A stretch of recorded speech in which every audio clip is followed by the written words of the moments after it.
Hello again, and welcome to Aviation News Talk for a Newsmaker edition, where we talk with people who are making the news.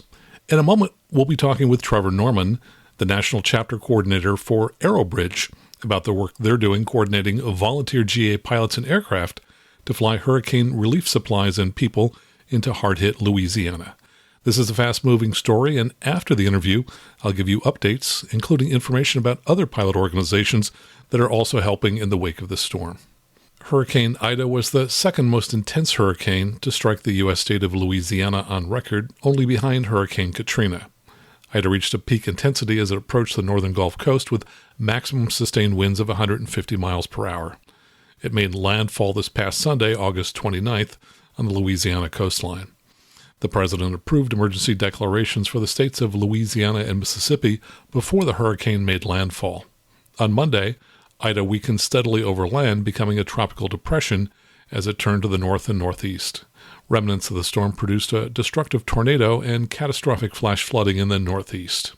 Yesterday, the governor of New Jersey declared a state of emergency due to flooding, and this morning on Thursday, the governor of New York also declared a state of emergency. In New York, more than half a foot of rain fell in just a few hours, turning streets and subway platforms into rivers. Emergency responders and boats rescued people from the rooftops of cars. But Louisiana bore the brunt of this storm. Earlier today, Senator John Kennedy of Louisiana and the rest of the Louisiana congressional delegation wrote a letter asking for disaster relief funding. In it, they wrote, quote, "Hurricane Ida moved slowly through Louisiana, causing catastrophic wind damage and flooding in numerous parishes and leaving nearly 1 million people statewide without electricity, which experts say will take weeks to restore. At this time, many communities remain without access to drinking water, food, gasoline, and basic needs, while temperatures remain in excess of 100 degrees. So it does sound like a fairly dire situation. Unfortunately, the remnants of the slow-moving storm prevented most pilot organizations from launching flights until yesterday, Wednesday, and now groups like Aerobridge and Operation Airdrop are racing to fly disaster relief supplies into hard-hit areas of Louisiana. I'll have links in the show notes to these and other organizations who are using pilots to fly disaster relief, and I encourage you to contact them to see if you can help either by flying your airplane to carry supplies or by donating money so these organizations can buy supplies for other pilots who are able to fly into these areas. Also, I created a video version of today's interview that includes aerial photos Aerobridge took yesterday showing the destruction in Louisiana and photos and videos of some of their first flights into the region. Generally, our videos are available to anyone who signs up as a member to support Aviation News Talk at the $20 a month level, but given the importance of the Hurricane Ida relief efforts, I've made this video available for everyone to see without the need to sign up to support the show. Just go out to aviationnewstalk.com/awesome, and you'll find it as the most recent post on our Patreon site. And after you've watched the video, please consider becoming a member and supporting the show with a monthly contribution. Just select a monthly contribution level and enter your credit card number. And of course, there's a link to our Patreon site in the show notes for this episode at aviationnewstalk.com/201. And thank you for supporting Aviation News Talk. Now let me tell you a little bit about Aerobridge and Trevor Norman. Aerobridge is a 501c3 charity organization that helps communities hit hard during a disaster. It was founded 16 years ago during Hurricane Katrina as a way for aviation businesses to use their expertise to organize relief missions. In total, they organized 155 flights, airlifting 250,000 pounds of critical supplies for Hurricane Katrina survivors. Subsequently, Aerobridge has helped organize GA pilots to fly relief flights for other hurricanes and for the 2010 earthquake in Haiti. Aerobridge is an all-volunteer operation, and Trevor Norman is the National Chapter Coordinator for Aerobridge, responsible for much of the air operations. When he's not volunteering for Aerobridge, he works full-time in a similar job for the Minnesota National Guard. And now here's our conversation with Trevor Norman. Well, Trevor, welcome to the Aviation News Talk podcast. Thanks for taking a few minutes from the disaster relief efforts to talk with us today. Thank you for having me. Glad to be here. Well, give us a little background about Aerobridge and tell us about its mission. So Aerobridge started off back in 2005 under the organization CARE.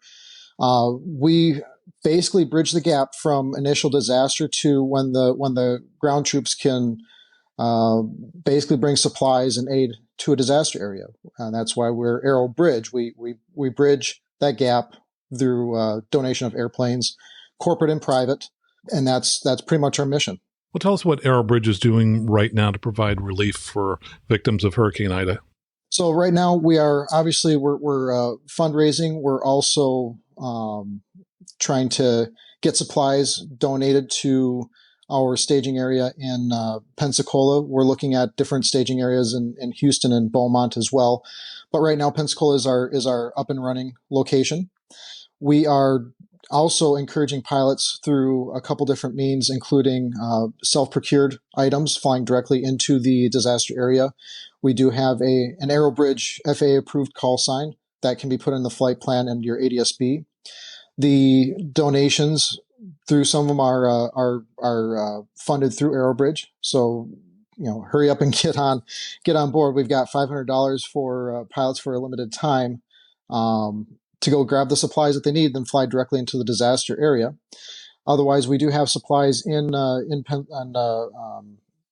Pensacola, and they're going to be flying directly into Homa and Lafourche or Giuliano. And that's where the biggest need is. And I saw some other places that were mentioned on Flying Magazine. I don't know if these are airports or cities. Hammond, Homa, Golden Meadow. Golden Meadow and Homa, those are the two airports that we're servicing right now. Hammond, we were looking at that. Initially, that was one of our areas that we were looking to stage out of, but we really wanted to get closer to the disaster area. Homa and Giuliano. I believe I'm pronouncing Giuliano correctly. Well, tell us what you're hearing. Just how desperate is the situation on the ground in Louisiana? Obviously, with a lot of power outage, a lot of carnage, roads. There's a lot of misinformation with regards to roads and passability. And I'll be honest with you, you can take a bulldozer, you can take a heavy equipment down the roads, but that does not mean it's passable. What we're also seeing is, if you take a semi, a lot of ground troops are saying, bring extra tires, because quite honestly, the roads are still full of debris. They're not as passable. If you take a semi down those roads, it's gonna take a long time for aid to come out there. The situation is pretty desperate. We do have a story that's on our Facebook page that, there's a 55 and 80-year-old that are basically stranded. There's no way to heat water, to boil the water, to get potable water. There's no way to really get any food, nothing like that. There's no propane to heat up anything. It's just desperate. And they've resorted to even eating like raw meat. So the situation is pretty desperate. And the one thing I want to say, and quite honestly, we're on our way. We're getting out there. Just have patience. We're getting out there. It's desperate, but we're making it work. And tell us about the kind of supplies that you're flying in there. What are the greatest needs for supplies right now? Greatest needs right now, I mean, obviously it's going to be the basics. It's going to be first aid kits, water, food, pet food. I mean, we all have animals for the most part. A couple different things that I've heard this time around that I haven't really heard before. Plastic bins, so that people can start putting their lives back together and they can start sanitizing some of the stuff that they have from the ruins. Mosquito repellent, tarps is a big one. Nails, the bare basics. And where do the aircraft come from that are used to help fly supplies in for Aerobridge? Locally, regionally, but we also have a lot more aircraft that are traversing longer longer distances from New Jersey, from Florida, Georgia, north of South Carolina. Texas is a big one as well. So they're coming from all over the place, from the southeast to the northeast. Got it. So people could really be based anywhere. And these are airplanes that people are offering and volunteering to use and fly for you? Yes, sir. They are privately owned. So we've got something as small as Moonies, Cessnas. We had a PA-32 doing a lot of rounds today, round robins, all the way up to we have one of our guys who's got Cirrus 8000, Brad Pierce. He's been doing bops around the location area, all the way up to corporate jets. We have a Phenom. We've got a couple citations in play. You name it. It runs the gamut. Quite honestly, it's really awesome to see. And do you have all the aircraft you need, or are you looking for more? Honestly, we could use more aircraft. We could use more donations. Right now, donations is running pretty low. just because there's a lot of misinformation going out there. Oh, the roads are open, roads are not. Trucks can get in there. Obviously, when it comes to donations and flying things, the roads are going to be more apt to doing that because we can haul more on roads than we can in airplanes. But when you can't get into a lot of these destinations and the need is there, we need both. So, you mentioned donations. That helps, for example, pay for the $500 that you mentioned so people can buy supplies and load their own airplane and fly from wherever they're based. Yep. So we have Aerobridge is just to kind of get back to the very, very basics of Aerobridge. Everybody here is volunteer. So the money that we take in goes right back to the community. I think it's up to 98% with that.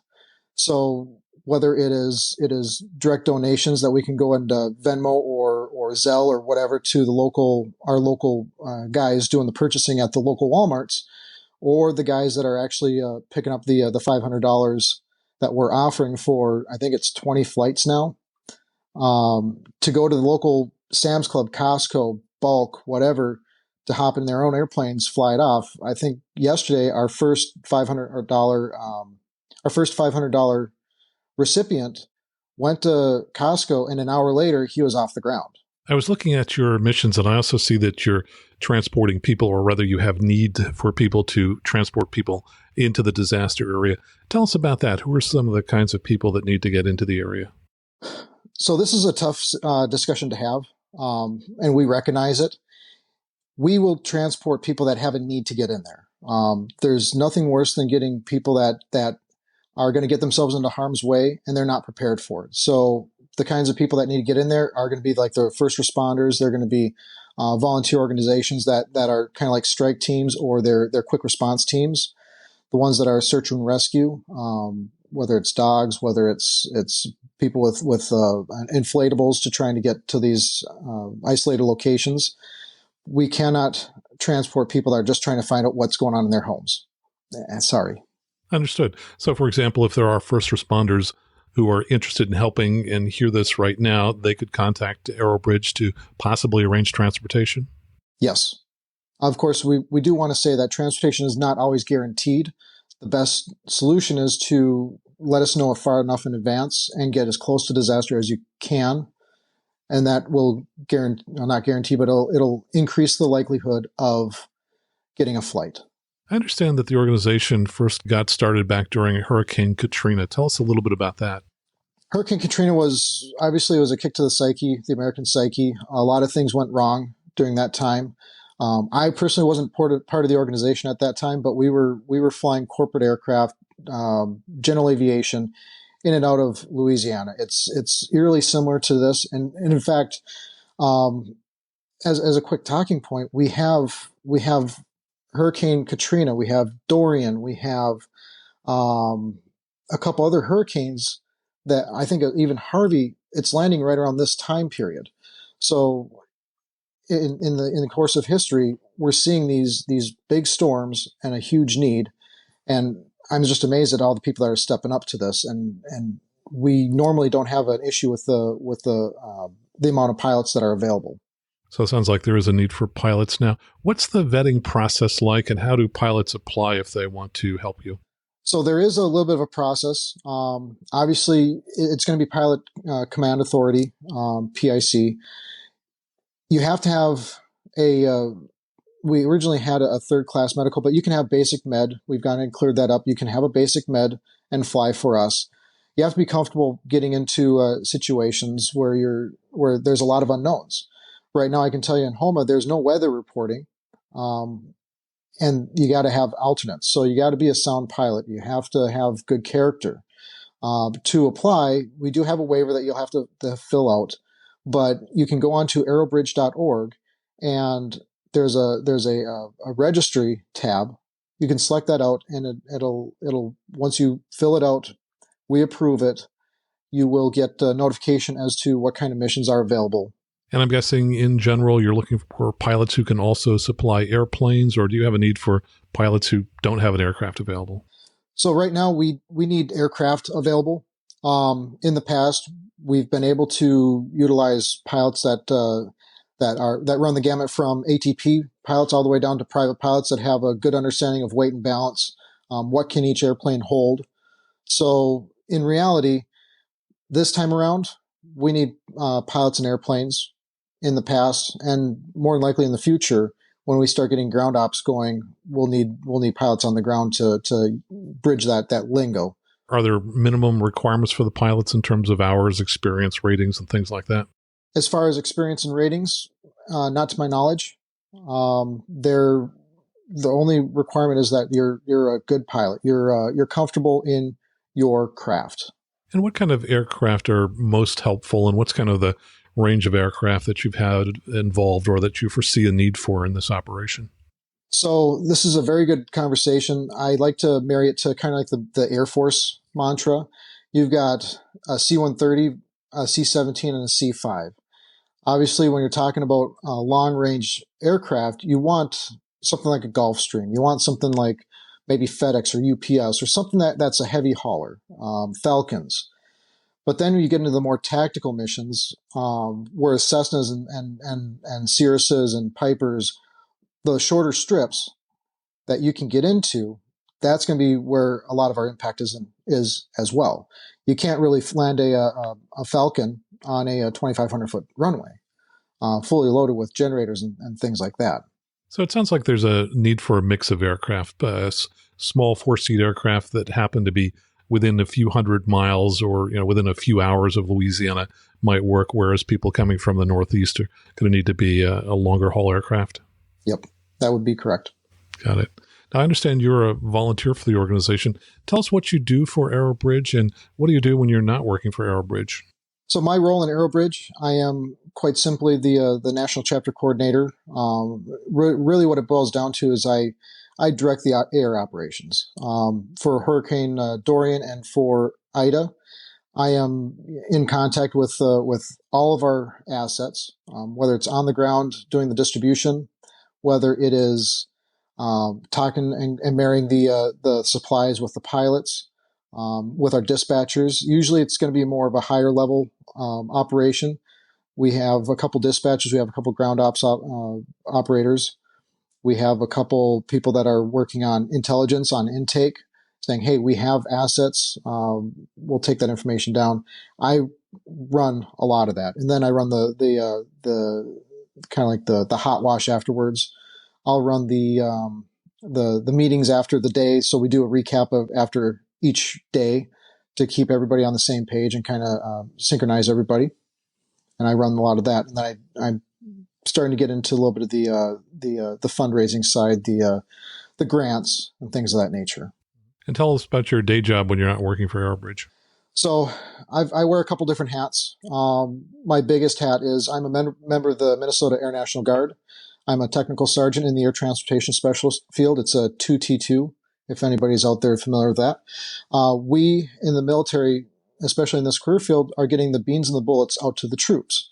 When troops are getting on the airplane to go deploy, we're the last face they see getting on the airplane and the first face they see getting off the airplane. So we run kind of like a mini airport. So Delta and FedEx, if you were to marry them together, that's what I do. And then Monday through Friday, it's that same thing, except I'm a DoD civilian. I work for the Department of Defense, the Minnesota Air National Guard, as an Air Reserve technician. That sounds like you do pretty much the same thing during your civilian job as what you're doing for Aerobridge. That's exactly it. Sounds like a great combination. I know you've had some challenges earlier in the week with weather. Tell us about when you were able to start moving aircraft in and how you see the need for missions ramping up here as the week progresses. So weather obviously is a huge challenge. It's kind of a dartboard as to figuring out where we're going to be going, where our staging spots are. We were looking at Shreveport. We were looking at Pensacola. And the way the hurricane was going, we thought Pensacola would be a good location. We still think it was a decent location. However, with the hurricane and where the track went, kind of the northeast, it brought in a lot of rain that kind of separated the East Coast from really the western area of our operations. So we were delayed 2 days, almost maybe a day and a half for operations because of convective activity between Florida and Pensacola, mainland Florida to Pensacola, Georgia. A lot of those areas were receiving a tremendous amount of rain. We were starting to get operations out of Texas. I think we got 3 operations yesterday of pilot procured supplies in through the West, and that was a great success. Now, on the website, it mentions the establishment of 5 major logistic bases in the U.S. Tell us about that, and is Pensacola one of those bases? Not traditionally. So our main bases, so we have the Northeast. I believe it's Connecticut. We have Florida, obviously. We've got Louisiana. We've got Minnesota taken care of. And we have California taken care of. Now, within those regions, we have a lot of assets. We have a lot of volunteers. In reality, we have the ability to get anywhere. Just because we have these bases does not necessarily mean that we're isolated to these bases. I've been running this operation remotely, and we have people that have been on the ground doing the mission, taking care of everybody. Well, tell me about some of the organizations that Aerobridge partners with. So Aerobridge partners with a lot of different organizations, AOPA, NBAA, and today we just announced a partnership with NATA. I do want to go ahead and identify Crossroads Alliance as being a huge partner from the previous disaster responses that we've been a part of. Hurricane Dorian, the Haitian earthquake 10 years ago, and up till today, still supplying a lot of supplies to that country. Hurricane Irma, Maria, and Harvey, and of course Ida. Well, it sounds like these hurricanes are every year, every 2 years. What happens to the organization between major events? Do you kind of spin up and spin down as needed?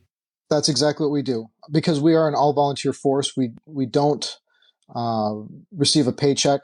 We go back to our normal jobs, and then we've always operated under the premise that family comes first. But if we have the bandwidth to support an activation, we don't run out of volunteers. Everybody's kind of here. We have a core group, a knit group, close-knit group. We've been here from day one.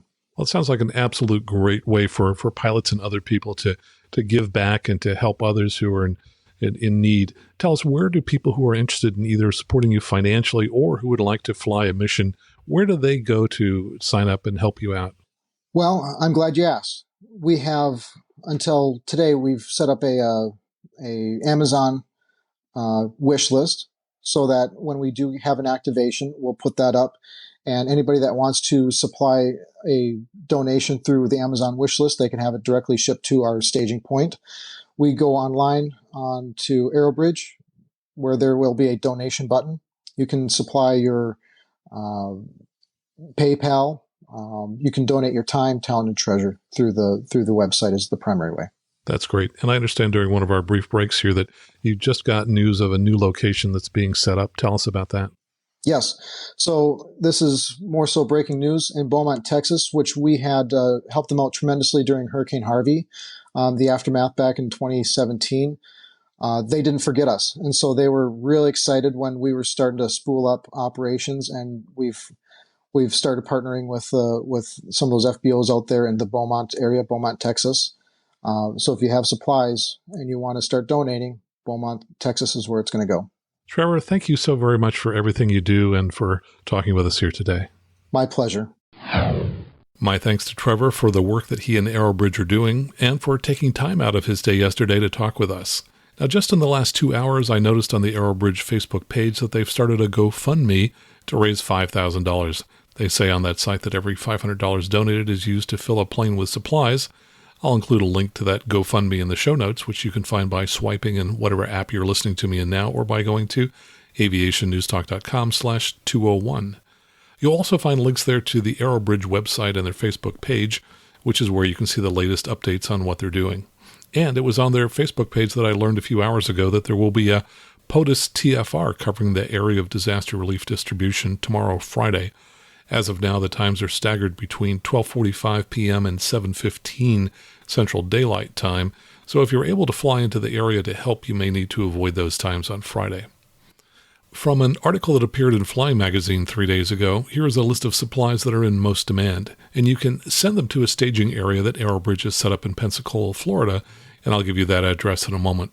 The supplies are sports drinks, bottled water, baby supplies such as diapers, formula, baby food, baby clothing, non-perishable food such as canned box cereal, mac and cheese, canned meats and vegetables, generators, tarps, hygiene kits, hand soap, shampoo, toilet paper, toothbrushes and toothpaste, deodorant, washcloths, towels, bed sheets, pillows, bleach, disaster buckets that include trash bags, Pine Sol, sponges, gloves, bleach, Ziploc gallon bags, flashlights, batteries, and chainsaws.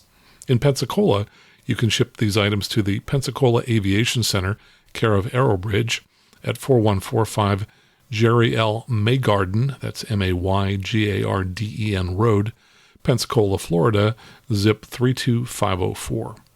According to an article that appeared on AOPA.org 3 days ago, quote, Steve Perello, the executive director of Angel Flight Southeast, says that once it's safe to do so, they'll be heading to Houma with Steve Ewing, the president of another rescue organization, Crossroads Alliance and Ministries, to do some recon work so that Ewing's group knows what they need to do to be effective. And they can also use any of the supplies that I just mentioned, and they're setting up a staging center in Ocala, Florida. That address is 5580 Southeast 37th Place at Ocala, Florida, zip 34480. And Operation Airdrop is also active in the relief efforts. You may recall that 4 years ago we talked with Operation Airdrop founder Doug Jackson about the organization, which was just 12 days old at the time. It was formed to provide GA relief flights in the aftermath of Hurricane Harvey. Their Facebook page says that they flew their first relief flights yesterday on Wednesday. A posting from that site from yesterday says, "We had our first day of meal deliveries to Houma, Louisiana. Thank you to our gracious volunteers who flew roughly 5,000 hot meals prepared by Operation Barbecue Relief to locals on the ground. Our partners, Cajun Navy Ground Force, assisted with setting up hot meals to distribute to first responders, locals, and residents recovering from Ida. We are currently working on scheduling deliveries for the upcoming days to continue aiding those affected by Hurricane Ida. And of course, we'll have links in our show notes to Operation Airdrop, Operation Barbecue Relief, and the Cajun Navy Ground Force." And if you wonder why you haven't heard more in the news about the urgent needs of the people in Louisiana, well, my guess is that normally we would have heard more about it. But there has been so much in the news in the last few weeks that I think the Hurricane Ida story is probably getting squeezed out of the news a little bit. Now, all countries have strengths and weaknesses, and I've always thought that one strength of the U.S. is that people respond in times of need to help others. I've made a donation to Aerobridge, and I hope you'll consider also helping the relief effort by either making a donation to Aerobridge or one of the other organizations we've talked about, or by taking your plane and flying supplies into the region. Thanks so much for listening today. So until next time, fly safely, have fun, and keep the blue side up.